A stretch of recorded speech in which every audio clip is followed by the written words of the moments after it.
भाऊ नमस्कार. कोणतं गाव?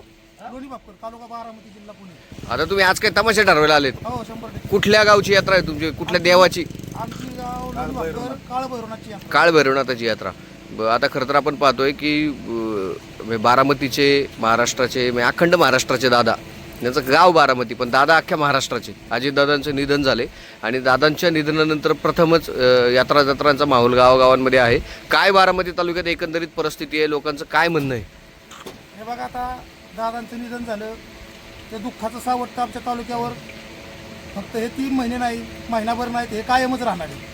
हे लोक काय दादांचं दुःख काय आयुष्यभराचं दुःख आहे. आयुष्यभराचं दुःख आहे, ते विसरू शकत नाही. परंतु आता लोक दुःखात असल्यामुळं 3 महिन्याचा गॅप पडलाय आणि लोक ह्या दुःखातनं बाहेर यावं. दुःखातनं बाहेर येण्यासाठी कुठेतरी थोडासा आपला यात्रा जत्रेचा कार्यक्रम असतो, त्याच्यात थोडीशी कुठं लोकांची करमणूक करून थोडासा विसर पडावं, ह्या हेतूने आम्ही हा निर्णय घेतला की कार्यक्रम या लोणी बापकरला करायचा. आता बऱ्याच ठिकाणी बारामतीकरांच्या किंवा त्या परिसरातल्या लोकांच्या काही सोशल मीडियावर म्हणा काही चर्चा येतात की बाबा यंदाच्या वर्षी यात्रा जत्रा पहिल्यासारख्या भरणार नाही किंवा तमाशाचे मनोरंजनाचे कार्यक्रम होणार नाही, असा निर्णय काही मंडळींनी घेतला होता. ती नेमकी काय परिस्थिती होती, त्यातून बाहेर पडतायत का आता? नाही, हा कसा आहे, ज्याच्या त्याचा वैयक्तिक प्रश्न आहे ते आपण काय करायचं.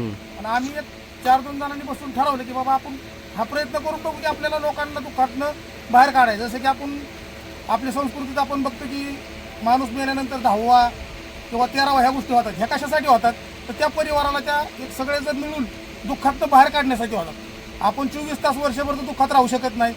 आपली जी आम जनता आहे, जे शेतकरी कष्टकरी ते रानात शेतात आदबलेले असतात, त्यांना म्हणजे आनंद घेण्यासाठी फक्त ते 3 दिवसाचा यात्राचाच कालावधी असतो आणि त्यातून आपल्याला हे दुःख आलेलं. तर हे दुःख तर विसरण्यासारखं नाहीच आहे, पण एक त्यातनं थोडा विरंगुळा मिळावं आणि लोकांनी 4 दिवस दुःख विसरून, दादांचं दुःख विसरून थोडासा आनंद साजरा करावा, एवढाच ह्या मागचा हेतू होता. बरं, आता तुम्ही तमाशा ठरवलेल्या नारायणगावच्या तमाशा पंढरीमध्ये आलायत.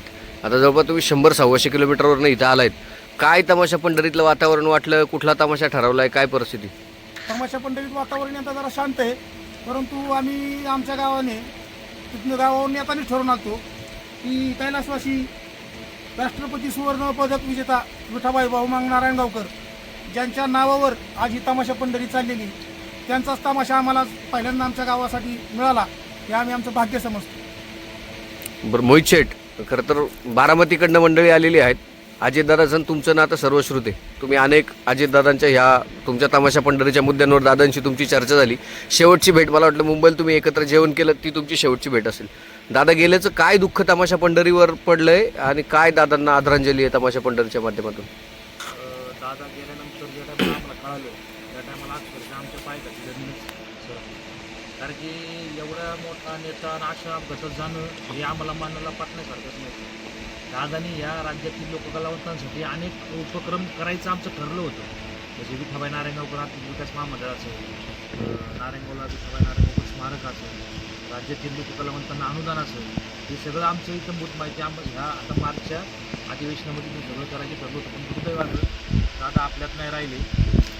दादांना भावपूर्ण श्रद्धांजली म्हणून आम्ही महाराष्ट्रातील तमाशा 3 दिवस दुखवटा म्हणून बंद ठेवलं आणि परत तसं दादा होणे नाही. कलावंतांना खूप प्रेम करतो. कलावंतांचा ऐकणारा शेवटचा माणूस गेला.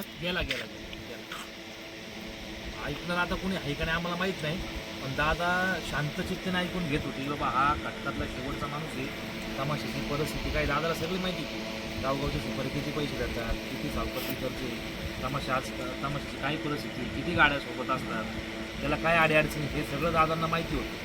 त्याच्यामुळे दादांनी ना ते महामंडळाचा विषय क्लिअर केला होता. करायचंच होतं ते. मोहित शेठ, खरं तर तमाशा पंढरीच्या माध्यमातून तमाशा कलावंतांची जी एक समिती होती, त्या समितीवर काम करण्याची संधी तुम्हाला अजितदादांच्या माध्यमातून मिळाली. आज दादा गेल्यानंतर दादांच्या भूमीमध्ये तुम्हाला कार्यक्रम करण्याची संधी मिळते. काय गावकऱ्यांना आश्वस्त करणार आहे? नाही सर, ही एक उत्तराही म्हणावी लागेल. कारण की दादांनी माझी लोककला अनुदान समितीमध्ये महाराष्ट्र शासनामध्ये माझी निवड केली होती. दादांचं आपण त्यांच्या अंतर्गत राज्यातील जवळजवळ 250 तमाशांना अनुदान वाटप केलेले आहे दादांच्या माध्यमातून, सरकारच्या माध्यमातून.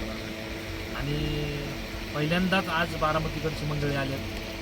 दुःखचं आहे ते जाण्याचं, त्याबद्दल दुमत आपल्याचं काहीच कारण नाही. पण एक वर्षातून एकदा गावची यात्रा येते तर थोडंसं पाहुणे रावळ येत असतात गावात.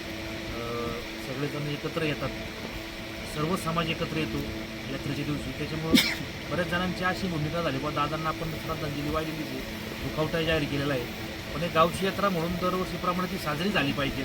त्यातून दुःख आपल्याला थोडंसं बाजूला सारून लोकांचं समाज प्रबोधन आपल्याला करायचं. ठीक आहे, दादा होते, आता शेवटी ते दुःख धरून आपल्याला चालणार नाही, आपल्याला पुढं जायचं, पुढे गेलं पाहिजे. त्या माध्यमातून बारामती तालुक्यातले हा पहिला कार्यक्रम आमचा ठरला आहे. दादांना तुमच्या तमाशा पंढरीच्या माध्यमातून श्रद्धांजली. नक्की 100%. आमच्या विठाबाई नारायणगावकर लोककला परिवार असेल, विठाबाई नारायणगावकर तमाशा कला पंढरी असेल, महाराष्ट्रीय तमाशा परिमालिक असेल, व्यवस्थापक असेल, यांच्या सर्वांकून मी दादाला भावपूर्ण आदरांजली वाहतो. बरं, आता तुम्ही बारामतीकरांना तमाशा दिलाय, यंदाची काय तमाशाच्या विधा काय सुरू आहेत, बारामतीकरांकडून किती पैसे घेतलेत? नाही, कसं असं जर गुप्त अहवाल असतो, ही रक्कम सांगता येत नाही, पण ठीक आहे, आमची आम्हाला मनासारखी रक्कम ती मिळाली. पण मला एक ओव्हरऑल विचारायचं आहे, सध्याची परिस्थिती आहे, हे महागाईचं प्रमाण किंवा सगळं युद्धाचं वातावरण, एकंदरीत सगळी परिस्थिती आहे, या परिस्थितीत काय तमाशांचं अनुदान आहे, म्हणजे काय टप्पा आहे नेमका? लाखाचा टप्पा आहे, 2 लाखाचा टप्पा आहे? नाही, कसं आहे सर, तमाशा हा तिथे ठरला जातो, चित कुठली त्याच्यावर तमाशा ठरला जातो. मिनिमम मॅक्झिमम काय सांगू शकाल का? साधारणतः कमीत कमी 1.5 लाख रुपये तर आपण घेतोच, कमीत कमी नाईट ऑफ. आणि जास्तीत जास्त 3-3.5 लाख रुपये आता सुपारी चालू आहे. हे जसं तारीख असेल, तीत असेल, चैत्र पौर्णिमा असेल, कालाष्टमी असेल, पंचमी असेल, षष्ठी असेल, असं जे तिथांवर आहे ना तमाशाची रक्कम ठरली जाते. धन्यवाद, सगळ्यांचे आभार. धन्यवाद.